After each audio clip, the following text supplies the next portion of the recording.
On dirait que Ramadan est un moment simplement dans lequel on allume les lumières. Mais est-ce que le reste de l'année tu vis dans les ténèbres, ya akhil karim? Vivre dans une pseudo-lumière durant un mois, puis vivre dans les ténèbres pendant 11, quel homme sensé pourrait espérer avoir une rétribution qui soit à la hauteur? Un homme qui ne travaillera dans l'année sur 12 mois, qui ne travaillera qu'un mois. Et à la fin de l'année, il demande à avoir un salaire complet. Le patron, il va lui dire quoi? Alors, alhamdulillah, Allah c'est Rahmanur Rahim. Allah Azza wa Jal, par sa miséricorde, il peut faire miséricorde à tout le monde. Mais mes frères, une chose qui est importante, est-ce que c'est l'as? Les gens sont toujours en train de te sortir des hadiths où une femme a donné à boire à un qit, et donc par le fait d'avoir donné à boire à un chat, elle est rentrée au paradis. Et les gens en fait, ils prennent ce hadith du prophète sallallahu alayhi wa sallam et ils en font une règle générale.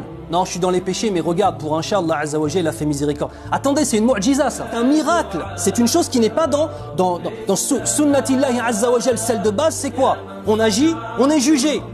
Et si on a moins de hasanat que de sayyi'at, on va en enfer. Il y a des gens en fait, ils sont en train de se faire une aqida, de se faire un dogme. Ma'lish, la ghafur rahim, la ghalib, oui.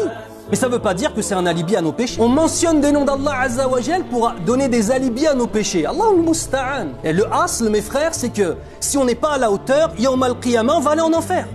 Mais Allah, par sa miséricorde, uniquement par sa miséricorde, il peut en plus accepter nos actions et nous faire entrer au paradis, mais il peut aussi nous pardonner tous nos péchés.